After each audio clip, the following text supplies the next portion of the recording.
Ohio House Republicans have unveiled their proposed state budget. A major question is how the state will fund public schools. Laura Sandlin spoke with one district school leader who says this plan is worrisome. They call this a bridge formula, and I guess the question that I have is a bridge to where? Because what comes next? According to the 2021 Fair School Funding Plan, Ohio schools need about $666 million annually to be fully funded. And in 2025, that number inflated to nearly $800 million. The proposed Ohio House budget only allocates about $225 million across Ohio's 690 school districts.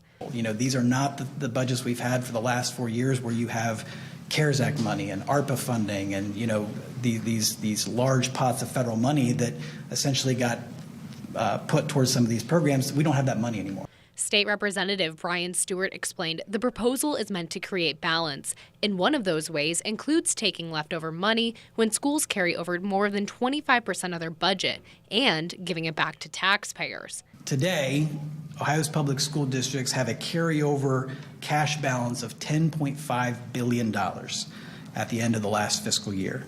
That is money left in their operating account, not including bond issues, not including federal money, not including money that may be generated from a bond issuance.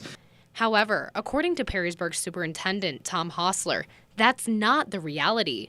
So that cash balance isn't sitting there, it is being used because we only get a couple of state payments a year, but we have bills to pay all year long. Hostler says the new plan creates problems with overall funding, leading schools to rely on levies and other local means to make up for the lack of state support. Because what they're saying is you're going to get the same amount as you got last year. Well, that makes no sense. Based on what? It's just residual budgeting. He says this plan takes away from the fair funding plan, something he says other districts agreed with. We had a formula, it was working, it was reliable, it was predictable, it was based on what kids' needs, it was justifiable, and we have now, moved away from that. The bill still needs to be introduced to the House before it moves on for approval. Reporting in Perrysburg, Laura Sandlin, WTOL 11.